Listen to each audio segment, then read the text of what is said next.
Assalamualaikum warahmatullahi wabarakatuh. Kami dari kelompok 10 yang beranggotakan Laila Nisa Indriani, Nadiatul Mardiah, dan Unsiatul Masrurah akan mempresentasikan materi pendidikan anti korupsi. Materi pertama akan disampaikan oleh Laila Nisa Indriani.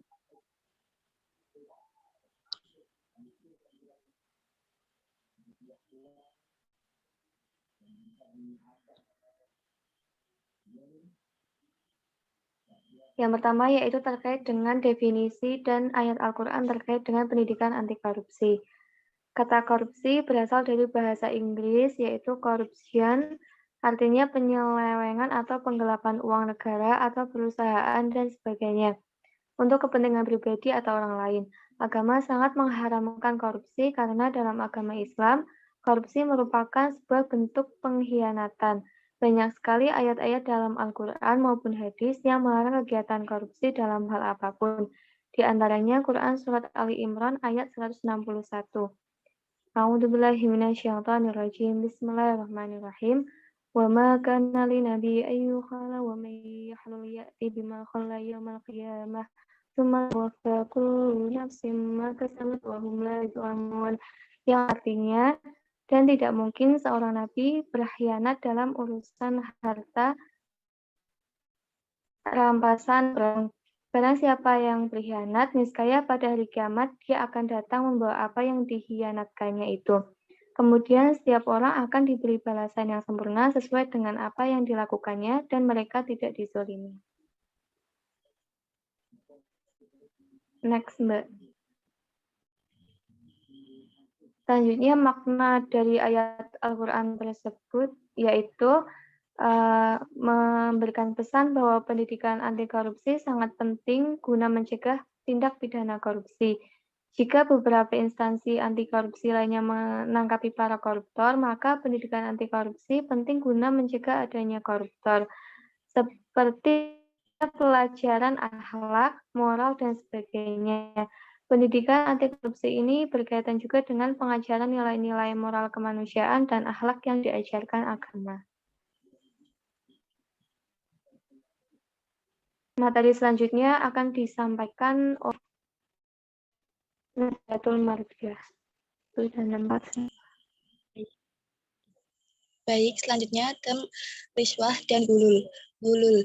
Makna gulul memiliki arti dasar khianat, terlebih bila disandingkan dengan al-amanat, yaitu segala yang dipercayakan orang berupa perkataan, perbuatan, harta, dan pengetahuan, atau segala nikmat yang ada pada manusia yang berguna bagi dirinya dan orang lain.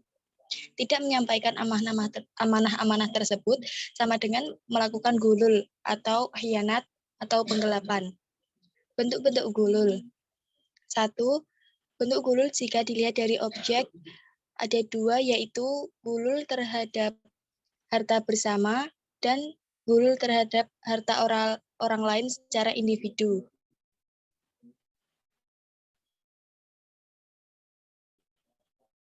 Gulul dilihat dari yaitu yang pelakunya tidak mempunyai kekuasaan atau orang biasa, dan gulul yang pelakunya memiliki kekuasaan pejabat atau aparat berwenang.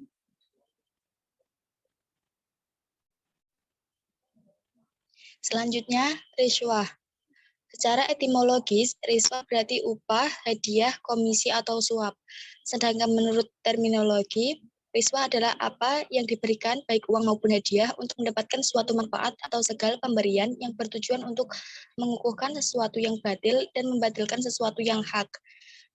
Menurut beberapa ulama seperti Ahmad Muhtamar dalam Mujam al-Lughah al-Arabiyah al-Mu'asyarah, riswah adalah pemberian yang tidak benar untuk kepentingan tertentu atau untuk membenarkan yang salah dan menyalahkan yang benar. Menurut Al-Gharyani, riswah adalah upaya untuk mendapatkan sesuatu dengan rekayasa dan membayarkan sejumlah uang.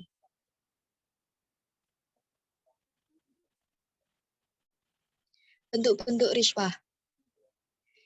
Ibnu Abidin dengan mengutip kitab Al-Fat mengemukakan 4 macam bentuk riswah, yaitu 1. Riswah yang haram atas orang yang mengambil dan yang memberikan yaitu riswah untuk mendapatkan keuntungan dalam peradilan dan pemerintahan. Kedua, riswah terhadap hakim agar dia memutuskan perkara sekalipun keputusannya benar, karena dia mesti melakukan hal itu atau haram bagi yang memberi dan menerima. Ketiga, riswah untuk meluruskan suatu perkara dengan meminta penguasa menolak kemudaratan dan mengambil manfaat. Yang terakhir, riswah untuk menolak ancaman atas diri atau harta.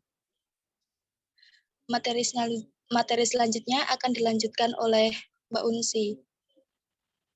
Baiklah, selanjutnya ada materi tentang menunjukkan peran penting lembaga dan institusi sebagai benteng anti korupsi. Yang pertama ada peran dari lembaga dan institusi pendidikan.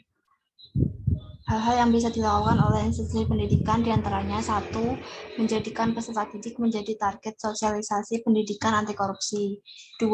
Menggunakan pemberdayaan peserta didik untuk menekan lingkungan agar tidak permissive to corruption. 3. Memberikan pendidikan pemberantasan korupsi yang memiliki basis teologis atau keagamaan. 4. Dalam pendidikan anti korupsi harus mengintegrasikan 3 domain, yakni domain pengetahuan atau kognitif, sikap dan perilaku atau afeksi, dan keterampilan psikomotorik. 5. Integrasi nilai-nilai anti korupsi melalui pendidikan karakter di pondok pesantren. 6. Penanaman budaya anti korupsi pada siswa dari dini. Kemudian yang terakhir ada peran lembaga dan institusi pemerintah atau KPK. Hal-hal yang dilakukan KPK untuk mencegah atau menangani korupsi diantaranya 1. Melakukan kerjasama bilateral atau multilateral dalam pemberantasan tindak pidana korupsi. 2. Melakukan pendaftaran dan pemeriksaan terhadap laporan harta kekayaan penyelenggaraan negara. 3. Menerima laporan dan menetapkan status gratifikasi. 4. Menyelenggarakan program dan pendidikan anti korupsi pada setiap jenjang pendidikan. 5. Merencanakan dan melaksanakan program sosialisasi pemberantasan tindak pidana korupsi. 6. Melakukan kampanye anti korupsi pada masyarakat.